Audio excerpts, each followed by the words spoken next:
Good afternoon, everyone. Thanks for attending today's webinar and How Happy Melbourne Cup Day.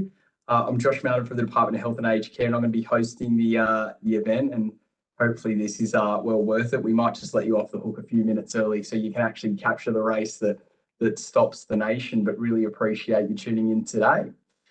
So to kick it off today, I did want to begin with acknowledgement of country. So I want to begin by acknowledging the traditional owners and custodians of the lands on which we are virtually meeting today. The speakers and I are based in Canberra on the lands of Ngunnawal and the Cambry people. So I want to acknowledge and respect their continuing culture and contribution they make to the life of this city and the region, and also extend that acknowledgement and respect to any Aboriginal and Torres Strait Islander people here with us today. So really excited to connect with you towards the end of another really busy year in aged care and present to you where we've gotten up to with the draft aged care data and digital strategy. You're going to hear from a range of speakers, including myself. We've got Mark Booth, the principal at Nous Group, who undertook the engagement and spoke to many of our stakeholders and helped to work with us to develop the strategy on behalf of the department. We're also really privileged to be joined by Margaret Walsh, who is from the ministerially appointed Council of Elders, who will also offer her perspective on the opportunities that we have in space. And one of our favourites, we have Flevaras, who makes all the things happen from the digital transformation and delivery division. She'll be joining in for our question and answer at the end of the webinar. So if you've got questions, you've got the Slido box up there to the right-hand side, so please lodge them in there. We will attempt to respond to as many as we can during the end of the webinar. Any ones that we don't get to, we will make sure that we pull together a Q&A sheet and circulate that so that we do get to questions. There's no option for attendees to turn on their video microphone during the actual the webinar, the presentation piece. The session will be recorded and uploaded onto the website along with the slides. But because we've got a smaller group, we do want to bring people up to the stage to ask questions and have a more interactive session with you than we usually do, which we're pretty excited about doing. So please make sure your camera is on and sound turned on, and what we'll do is we'll invite you to come up and present that question and have a bit of a question and answer session with us. We're also going to be running some polls during the webinar, so please feel free to engage to share your thoughts with us. We're always looking to improve the experience for you all. I did want to provide some context just before I hand over to Mark, who will look at the detailed consultation process that they undertook in that space and just reorientate us. So this is something that did come out of the Royal Commission into Aged Care Quality and Safety. And one of the key things that emerged from that is this need to shift the aged care system to truly put older people at its centre. We're channeling that thinking. We're channeling that thinking in this strategy. And this is where we want to hear from you as to what the actionable steps look like to best do this, because we do want to deliver the highest, best possible quality care for older Australians, while also driving a sustainable and productive care and support economy through data and digital innovations. I did want to emphasise from the outset that we're not mandating digital channels. That's certainly a concern that we get from time to time, but we do want to put older people and give them an experience with an innovative system that puts them at the centre, a system that's coordinated, consistent across all care settings that they receive, making sure that it is modern and high quality care. We need a system that's well governed so older people can feel confident in navigating it, and having the technology system and tools that are used to support care are backed by standards and frameworks that protect and promote well-being. We'll always continue to have those face-to-face supports. So Service Australia service centres, we have a general My Aged Care service offer where all Services Australia staff are trained on aged care matters. We actually have aged care service officers who provide a more detailed service for financial information to referral to an assessment. With the My Aged Care Contact Centre, which can provide information and support over the phone. We have care finders, the elder care support program, and advocates. Again, we're really turning our minds to making sure people don't fall through the gap with this strategy. we need to make sure that the most vulnerable people who need support to access aged care services can do so effectively. I did want to highlight to you that this is a draft strategy, and we're absolutely looking for your feedback to shape the next steps. We want your input to design the strategy and the pathway for government and also sector investments in digital solutions. We do want to be clear on the pain points with you and how we best move to address these. We need you to help us identify those actionable steps that we can take forward and create the biggest outcome. So we want to hear from you about how we can best use the strategy, and also how we can do this to join up the care and support economy. We have heard that it isn't just about aged care, but we do need to be conscious this is about people, and it's about people delivering and receiving government funded services which go beyond aged care to disability, to veterans. We also need to be really connected up with the health system as well. So if you had the opportunity to read the draft strategy, we're also going to throw a link in the chat there, and it'll be available. So please review. You have until the 20th of November to provide us with feedback. So at that point, I might hand over and introduce Mark Booth, who led our stakeholder engagements. Mark, take it away. Thank you very much, Josh, for that introduction, and a good afternoon to everybody. It's been a real privilege actually working on this piece of work, and it's been great working with the department and all of the stakeholders that we talk to. And I think there's one thing that the engagement process has really shown us. It is that there is a huge amount of interest in data and digital across all areas of the aged care sector, and everybody was really welcoming and forthcoming with their inputs. So the strategy that's been developed is underpinned completely by the consultation and research with older people, their carers and stakeholders who are involved directly or indirectly in the care of older people. In terms of the consultations, over 400 people took part. They ran from late 2022, so this time last year, I think we were starting them, and went through to September of this year. And people participated either as part of small focus groups, in one-on-one interviews, or through existing groups and forums. The consultations highlighted, as we expected, a system that was really under pressure. We were very conscious of the ongoing effects of the COVID-19 pandemic, coupled with ongoing staffing shortages and low morale in the system. In addition, many stakeholders talked to us about the complexity of a system with many service delivery models that cover many disparate population groups across the country. Having said that, many stakeholders, the majority of stakeholders, could see the benefits in improving data and providing digital solutions to the issues that they were facing. I'd like to just briefly talk through a few of the themes that were identified during the consultation process. First of all, there's a high level of willingness to use new technologies. However, the lack of learning opportunities, appropriate technical support and user friendliness do pose some barriers, especially for older people, their carers, and also for workers in the aged care sector. Maintaining the ability to choose between digital and non-digital channels and to make choices about the ways to engage with aged care is vital for older people and their support networks. A key role of the strategy needs to be to provide guidance and clarity across the sector to allow all groups to understand the direction of focus for data and digital care. Access and affordability are key drivers of engagement with digital health solutions. And many people highlighted that specific, targeted and appropriate funding is a prerequisite to the greater adoption of many digital technologies. In addition to the funding, targeted education and training is required in order to facilitate an uplift in the digital literacy and capability of older people, service providers and aged care workers. It's fair to say that the number of digital systems in use has expanded dramatically in recent years. And to ensure the effectiveness of these systems and new systems as they come along, the focus needs to be on user-friendly, simple and fit-for-purpose digital solutions. Digital technologies have to be used to make the provision of care simpler and easier. New systems cannot add complexity and administrative overhead.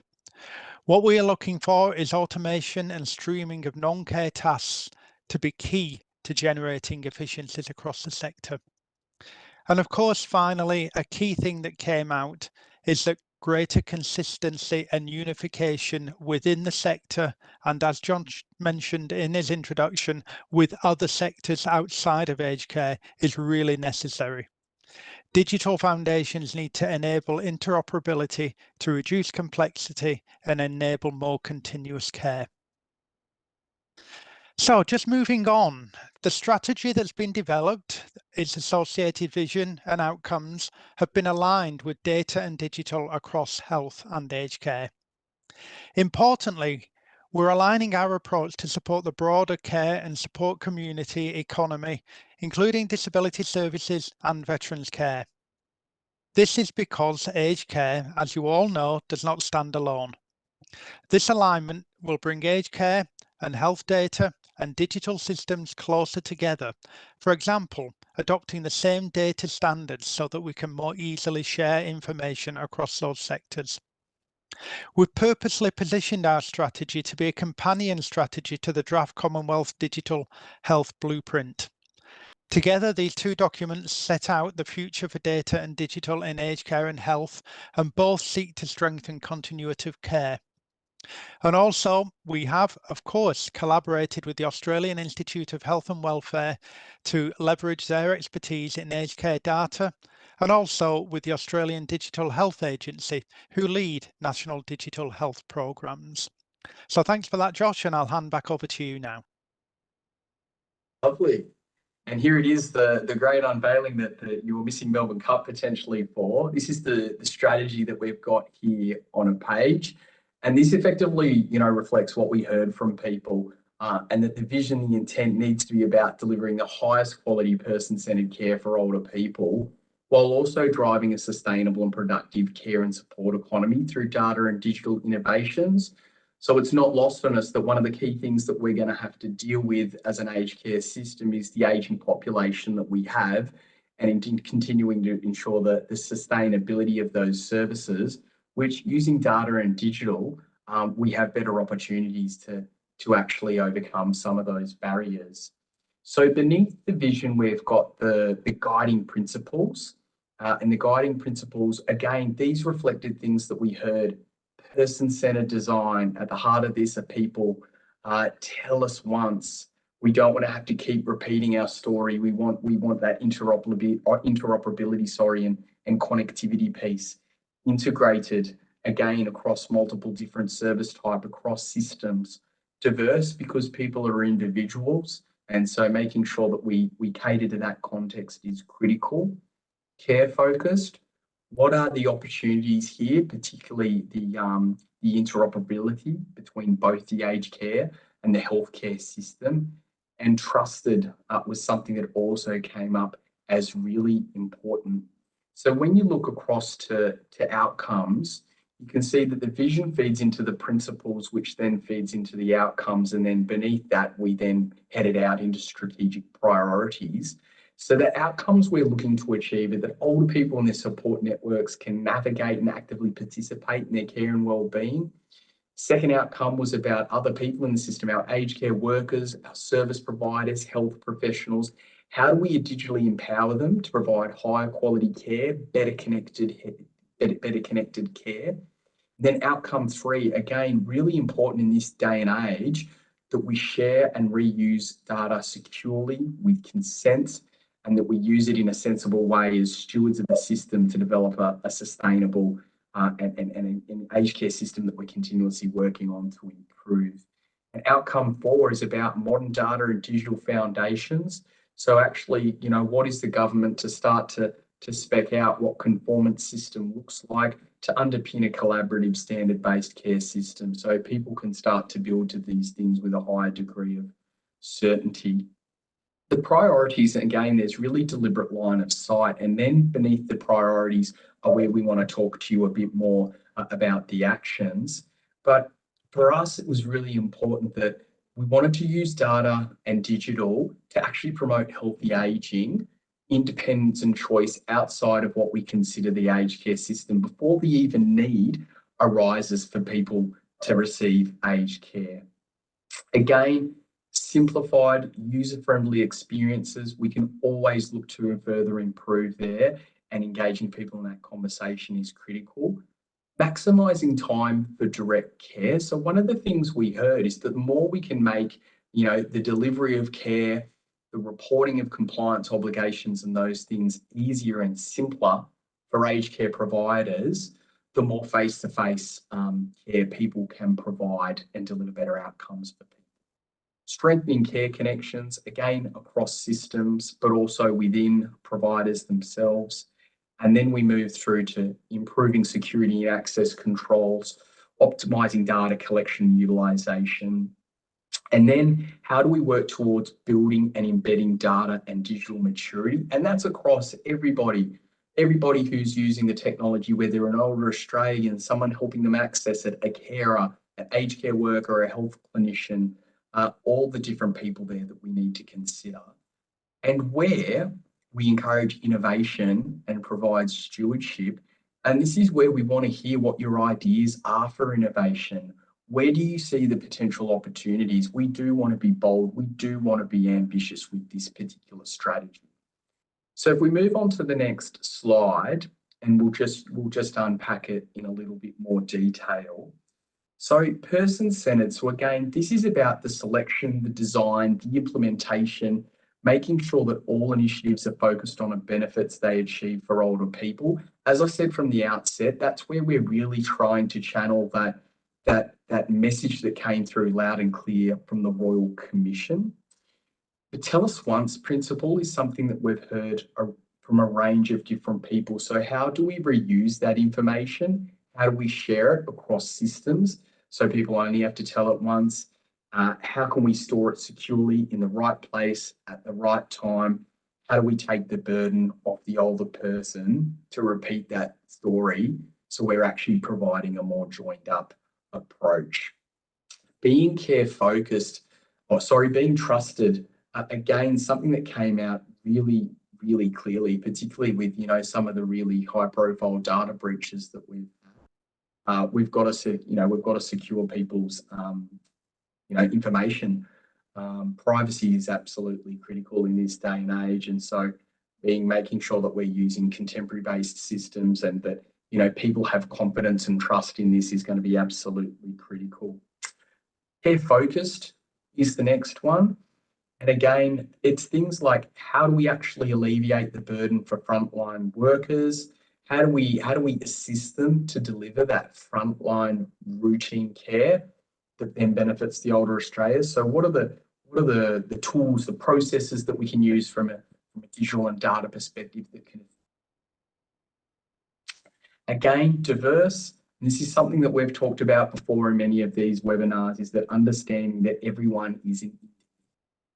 And so making sure that, during implementation of these initiatives, how do we actually tailor our approach to make sure that we are best catering to people's individual needs? And that's something that we need to deeply understand. We want to make sure that no change negatively impacts any demographics due to ignorance. And this is one thing we're really passionate about in the department, is this concept of digital inclusion. And one thing I want to make really clear is that part of this digital strategy is not about mandating those channels. We will always have those face-to-face supports, but this is about catering for the people who choose to use these particular initiatives. Again, the last one is that integrated piece. So again, aged care, healthcare, veterans, disability, social services more broadly. How do we actually start to harmonise the delivery of government services for line with a human-centred design approach? So we might jump to the next. Again, so this is just something that's illustrating that, older people are genuinely at the centre of this. And what we want to achieve through the strategy is we do want to be bold. We do want to, be ambitious. We want to understand from you what the actions look like, what we can do to improve things for older Australians, but also the different people that are supporting the aged care system and people navigate that and receive care.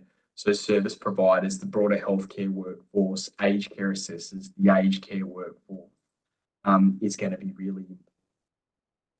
And so what we might do now is I'll move towards introducing Margaret Walsh, who again, we're incredibly gracious for having join us from the ministerially appointed Council of Elders, where they're doing really great work, again, to help shape aged care policy and provide advice to government. This is one of those things where we're constantly looking at how we can better engage with people from a human-centred design perspective. And the advice Margaret has been providing in that capacity has been absolutely critical. So Margaret, I did want to say a really big thanks to you for joining us today. And I wanted to ask you, from your perspective, what's the most important thing that you would like to see this strategy achieve? Thanks, Josh. Thanks for having me, and good to see you again. The most important thing to me is to get a better aged care system. And, that's what I've been working on for the last 2 years on the Council of Elders, and this is all part of it. And it is one of my hobbies, is the digital strategy and getting people online. And I mean, long before the Council of Elders, I've been working towards trying to get people online, which is quite frustrating. But I see that this strategy and the outcomes that you've set all are working very much towards providing that better aged care. So it's really good news. Look, thanks for that. And this is one of the things that Mark mentioned. We know that digital isn't the end all and be all for all people, but at the same time, we have heard that there is appetite for people to be picking up these technologies. They can actually help stay connected.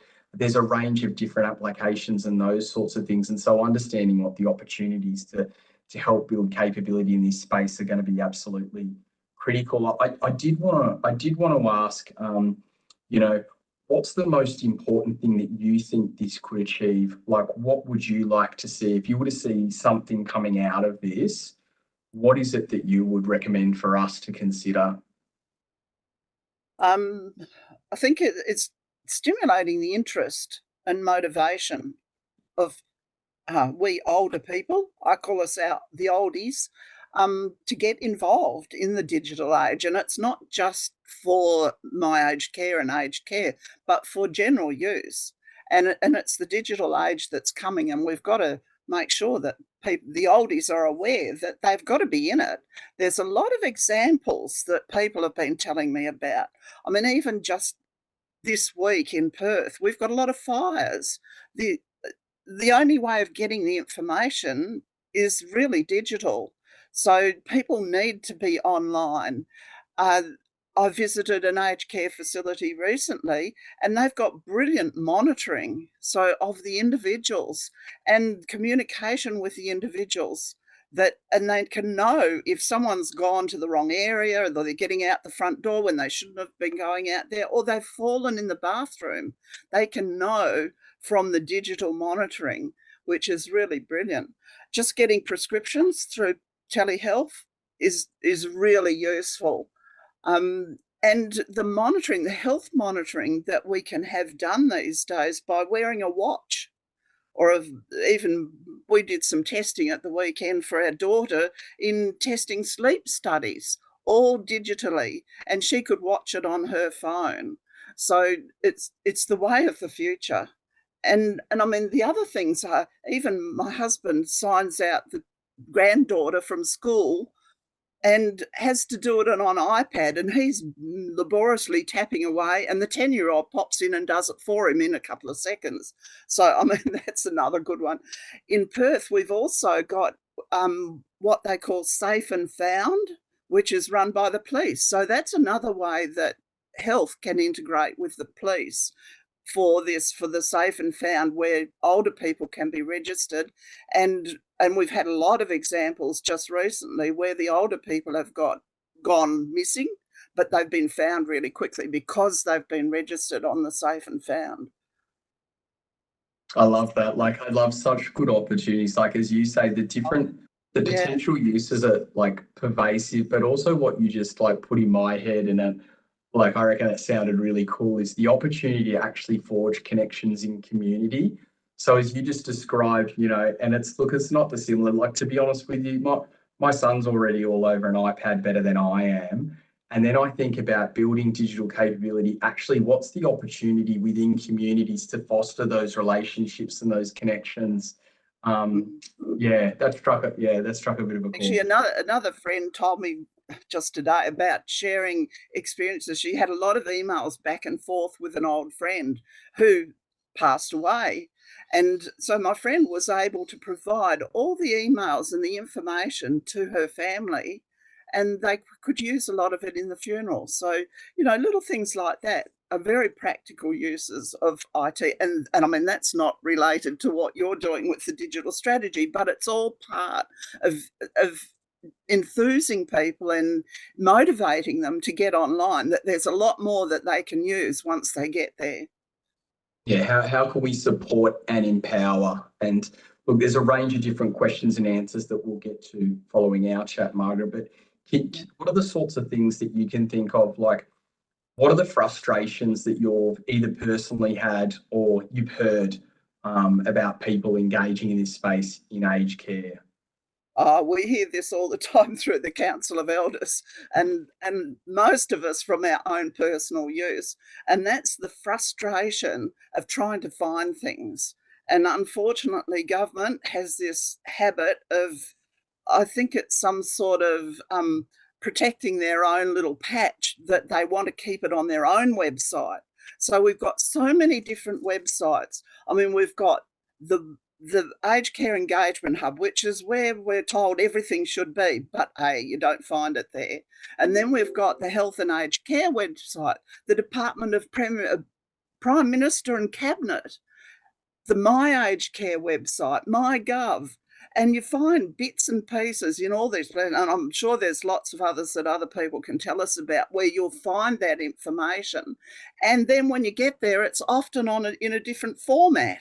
So you've got to understand how to use it, and functions across different devices that people are using.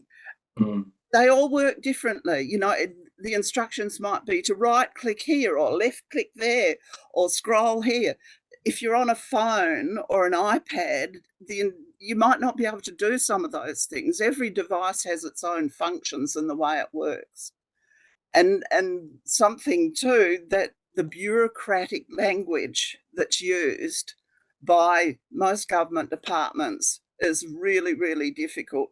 There's an old saying which people need to practice: the KISS principle. Keep it simple, sweetheart. I like that. Yeah, look, and look, and My Aged Care, it's interesting. So My Aged Care is meant to be that single source of truth, if you like, particularly for our Australian carers. But like, I agree with you. Hey, you've just described you've got to go to PMC for certain bits, or some bits might still link off, like, and so that does create this still sense of fragmentation, which people are finding hard to navigate. But as you say, also being conscious of people using mobile devices, or are people actually engaging on system? It's something that certainly May and I both have a personal affinity with coming up with an app, but we want to make sure that it's useful. And, you know, how do we do this across government more broadly? And that's something that's also a passion I know of Faye, because we do go out and we design these things. We design them with users, but are we joining the end-to-end system up? Maybe there's some more work to be done there, and I know Faye's probably going to nod her head at me. So yeah, look, that's really useful. So I think we've had a question come through on the Slido that I might just read out. So what we had is how can older Australians like me keep learning how to understand and properly use technology as it so constantly changes and updates? And this is something that we have heard, and this is something when we want your view on what is the best way to do it. So digital literacy, is it training modules somewhere hosted offline?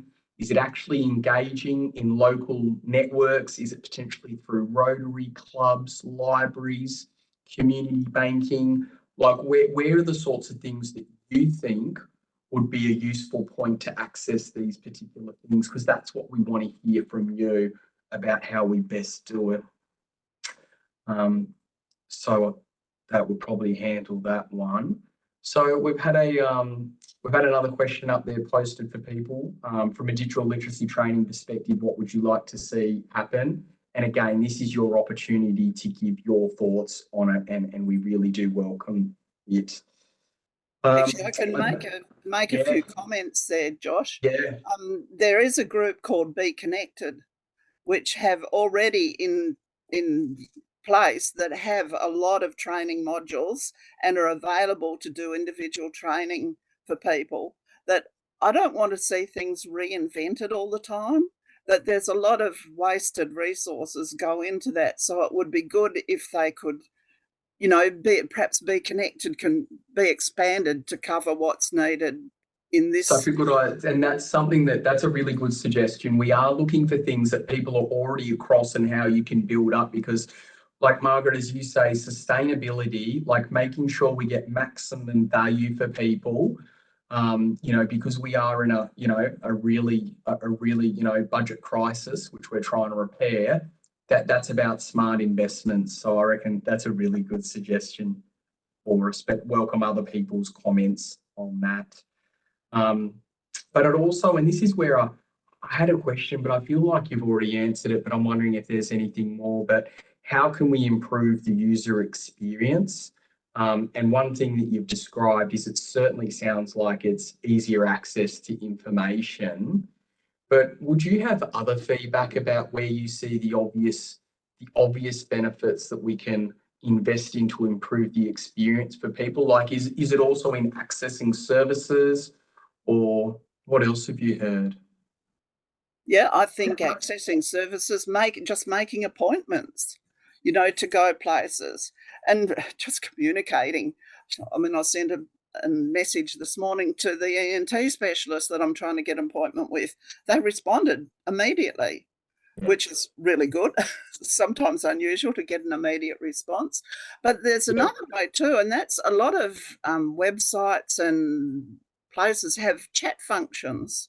And I find that often you can get good responses really quickly through the chat functions. Yeah. That you get to the actual person, and they do respond. So that's a good way. And people can share information that way. Yeah.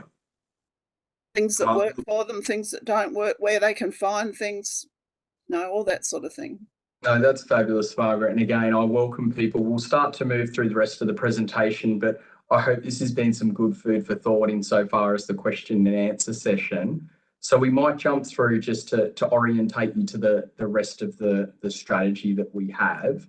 So part of trying to bring this to life for people is around personas and those actual user stories of, you know, what could be a typical journey in aged care, whether it be, you know, you're an older person, again, health clinician, aged care worker, aged care provider. They're the sorts of things that you'll see in the strategy in detail.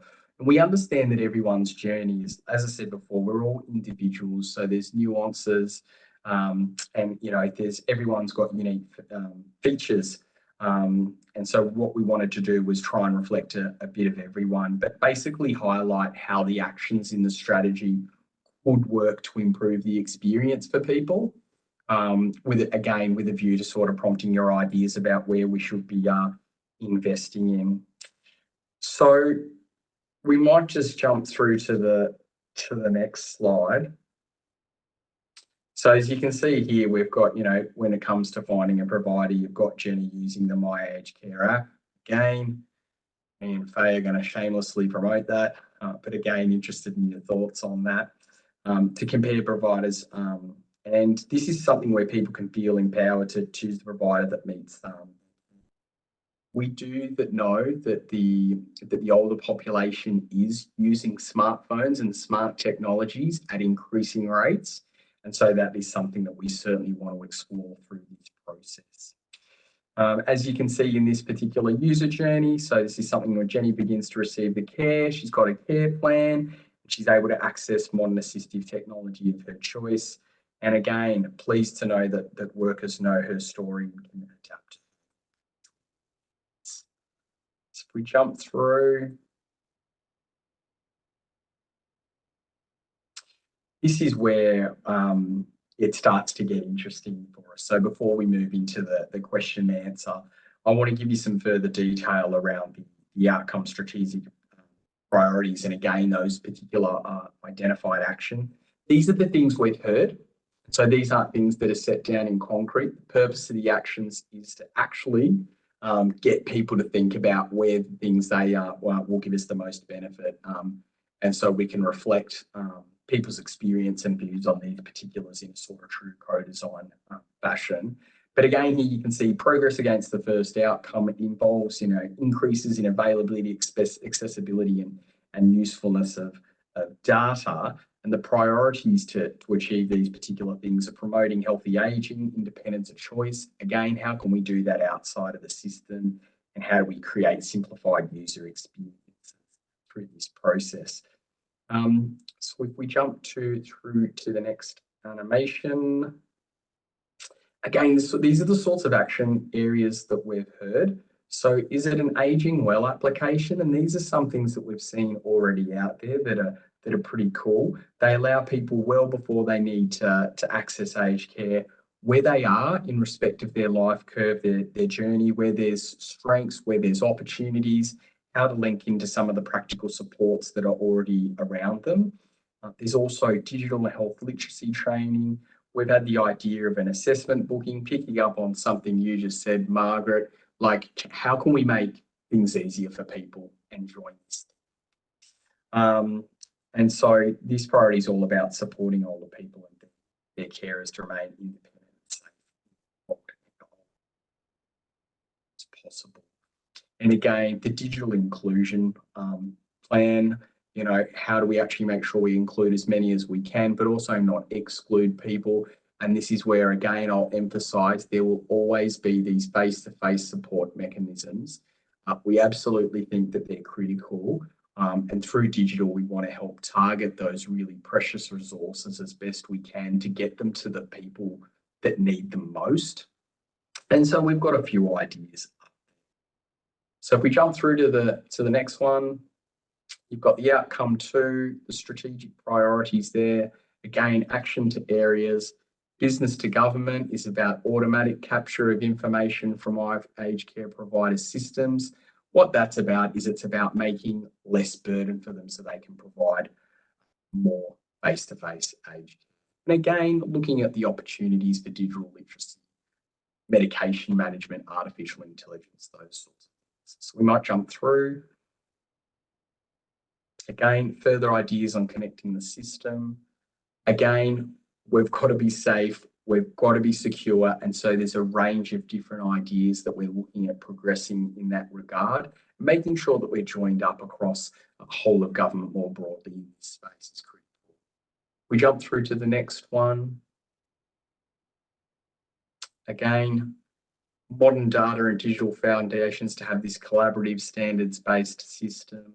Again, this is about how looking at we effectively getting all the different systems that are out there to talk to one another and maximize connectivity. There we go. So we might jump up to that question and answer. So I might just say, as I said before, we'd really love to invite you to come up to the stage and certainly share it with us so we can have a bit more chat than we usually do. So I did just want to check now all the questions I'm looking at here. So we have Jacine Wiseman. Is that something, Jacine? I just wanted to check, are you comfortable with coming up to the stage and asking a question? And then I might jump to Suzanne, who's got 3 questions there, and we can talk through those.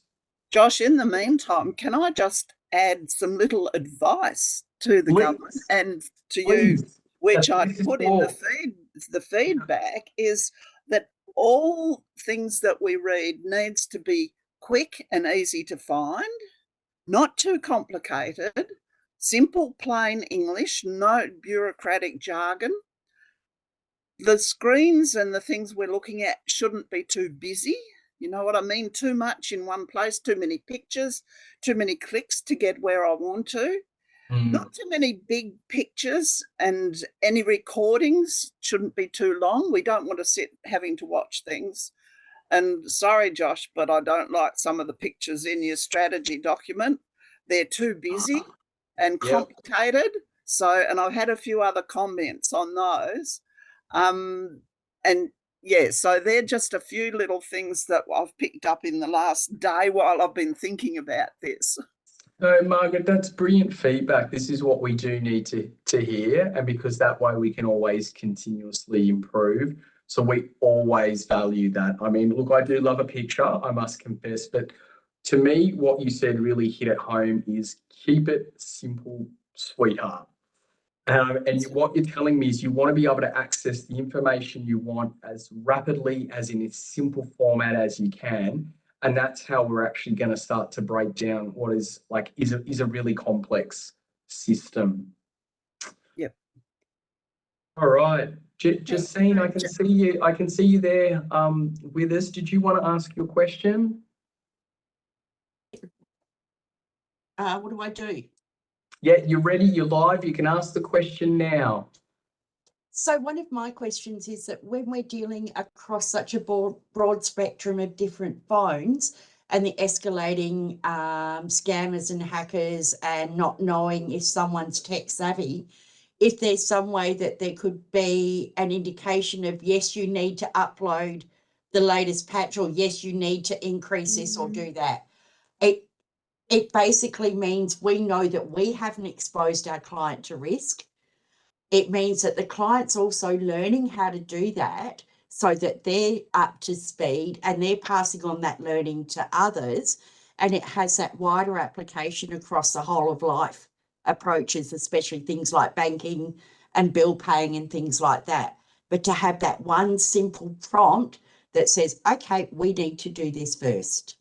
Yeah, and it's got to be trusted from a trusted support, because you get the link and you're like, hang on. So, like, I completely agree. Faye, have you got any reflections in that space? It is so topical. I'm already thinking out loud here now. So, look, we do it internally for our own workforce. Yeah. So we go, oh, there's a patch, you must get to this one because it's, we've found a vulnerability. I've never really thought about extending that service beyond our boundary of the department. It's definitely a good idea. I'll have to take that one and put it on the list and actually kind of just investigate a little bit about how we would do that. So we could definitely put it up on a website to go, we recommend that, for an iPhone, and then we'd have to list, depending on if it's an iPhone 10, 13, 15, they're different, kind of things. Or if you've got an Android, you should be at this thing. But likewise, Josh and I have been, exploring whether we want to have a client app that we can, and if we had something like that, we could then send a notification from the app. Yeah. But I think in the first instance, let's see if we can just do something that we can just put it up on our website at least. Thanks. To me, that sounds fabulous. Thank you. And it's certainly that idea also too of a client app, because we're using those more and more for the interfacing and engagement, and being that trusted website, the trusted app, you're bound to get far more traction, I think. And I think that makes a huge difference.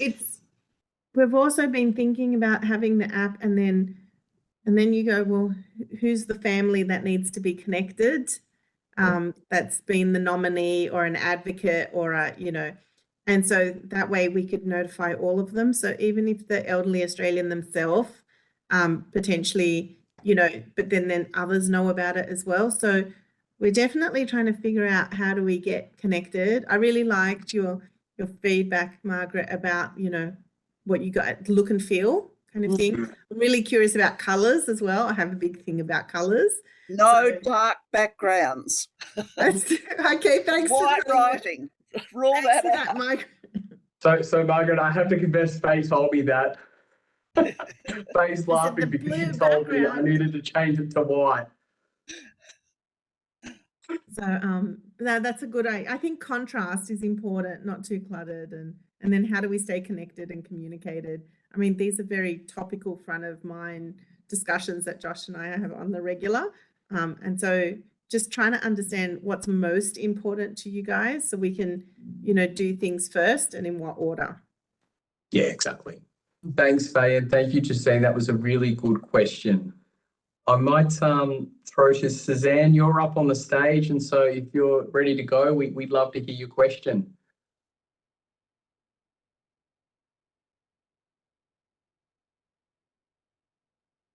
Might be on mute there. I can't tell. No, she's not on mute. I think we Not might on have been able mute. to see it. She might just have an audio issue with the speaker. Hello. Oh, we can hear you Hello. now. We can hear you. And I don't know why my video is not working because there doesn't seem to be any tool to turn the video on. I've really tried. Anyway. That's yeah. okay. All right, Suzanne, fire away. I'm really old too, and I'm in Western Australia. And to me, a lot of my group are online all the time. For example, I'm one of this million women of my age, 76, are in that baby boomer group that was, was homeless for 10 years. And I now live in assisted housing and almost entirely on the pension. So being online is really, really important to someone like me when I'm old, because it does give me a few little opportunities to make a tiny bit of extra money doing some things that I really enjoy, like this, for example, and that I value, that I find real value in giving back to my community, which I've always tried to do because that was the way my family were, and that I think has got value, enduring value. And plus, I see that it has got value because sometimes I get a little bit of money out of it. And even though that then becomes a nightmare with Centrelink to explain that I casually get money here and there without a pay slip, etc. And that's where you really see how the internet cruels us. When you go physically, as I did yesterday, take yourself into Centrelink, and they cannot actually comprehend what you're talking about because you don't have something online or a piece of paper that confirms that you're working for someone, 9 to 5, 3 days a week or something, which you're not, of course. Yeah. So I think this is a wonderful thing. I'm terribly enthusiastic about it, a wonderful matter. And I really wish you very well here in terms of the community. My suggestion to you is that education is the key for our group, the baby boomer group particularly, because number one, that's how we all succeeded and enjoyed our lives and learned things. And we're familiar with it. Even though we're not particularly familiar with these modes, we are really familiar with education and its values. And number two, it's a kind of key, isn't it, to the door, because if you can present a certificate, even though you're 85 or 90, and say, oh, look what I did last week, people look at you in a totally different way. And I think that's fine, if you get what I mean, because as we all age, particularly now in the modern world, we're in an entirely new environment that we just, it's really like being on Mars in a lot of ways. Mm-hmm. And so to be healthy and happy and productive and make a little bit of money, so maybe, you can go and put your feet in a spa somewhere sometime, is a really great thing for the old. And it keeps us healthy in mind and body. Thank you. Thanks, Suzanne. And like I think everyone agrees with you. And to me, how do you start to build out communities of practices and those sorts of things? It sounds like you're involved with a pretty engaged bunch of people. And how do you pick that up and invite that to other people? Because as you say, that's how we learn. We learn together as a community. And that's how we best learn, is from people we trust and know. And so there's something in that for us to take away, I think. So thank you, Suzanne. Really, really well made points. Thank you. My pleasure. Lovely. Do we have we had a Susan as well. Susan, did you want to come up and ask a question, or alternatively, I might go through some of these. There are some anonymous ones that we've got, which I can quickly address some. And so, for example, we have, how do you make provision for elders with deteriorating hearing, vision, memory? There's no provision for tactile interfaces. And to me, that goes to the possibilities in assistive technology in that space. So we definitely know there is opportunity in the hearing space. Certainly more lately, I've come across some actual artificial intelligent apps and things like that that are actually picking up based on your own unique needs, those sorts of things, triggers for your memory. And so I think there are applications. And so if you're seeing applications, I think that's something that I want you to raise with us, because we're certainly thinking about it. There's certainly been a theme also across the question is, but who pays? Paying for these things, and there's a cost of living crisis that can be a barrier. That's something I did want to let you know that we have heard, and it's something we will have a conversation with government about. And this is something I've got to be really clear on expectation, that government has to make decisions here, but I want to assure you that we've heard you, and we'll certainly relay that to government, that is a barrier. And so if we want to consider removing that barrier, we need to think about how we best deal with that. Josh, yeah. You may wanted to add as well that we do also recognise that in rural and regional, getting digitally connected is also a different type of challenge as well. So yeah, we're looking at it holistically around how do you connect, what tools do you need to connect, and then what education do you need to be able to get the value out of that. Yeah, completely agree with you. Yeah, no, well made comments, Faye. And look, we might start to wrap up. I might just see whether, Faye, either yourself or Margaret, either of you have any closing comments that you'd like to make, and I'll look to wrap it up so no one misses the race that stops the heart of the nation. I have nothing to add. Yeah, a question that my husband raised this morning. Mm-hmm. How can oldies be confident looking after that the government is looking after me if they can't look after our own data and have their own data and have breaches? And government and businesses, we've heard of so many breaches lately. So how can we be confident that they're looking after us? Yeah, Margaret, it's absolutely something that we've heard and loud and clear, that if we're to take advantage of a lot of the opportunities that we have with both data and digital, we need to be able to safeguard the data, and we've got to be able to relay that confidence onto you. And so that's something that certainly we'll be considering as government, because look, unfortunately, we are in a day and age where, some of these things, attacks and things like that, cyber attacks, can be quite pervasive. But I want to reassure you that we've heard it. Government is absolutely committed to the protection of the data and making sure that it's ahead of the curve with, the best practice methods of doing so.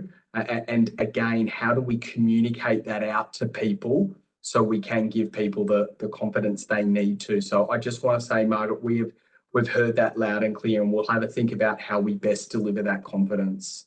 Faye, is there anything else? I personally am quite confident, because I believe that, and I know and understand the government is spending a lot of money on this. Yeah. So they're really trying to get it right, and they're getting ahead of a lot of the other people that aren't spending any money on it. All right. Look, thank you so much for your time into so far as next steps are concerned. So we do have the aged care data and digital strategy out there for your comment. Please feel free to send your feedback through by the 20th of November to the website that we have there. If you'd like to have a separate conversation, me and my team are always available and happy for you to flick us a note to that effect. Subject to government agreement, and I have to emphasise that government has to agree to this, is they'd be looking to launch the strategy around December, and that would be looking at also the first year's action plan, showing what the demonstrable steps we'll be taking towards the strategy. And that's something we would look to refresh annually, given how quickly things can can change in this space. So look, thank you so much for your time, and I look forward to connecting with you all soon. Take care, everyone.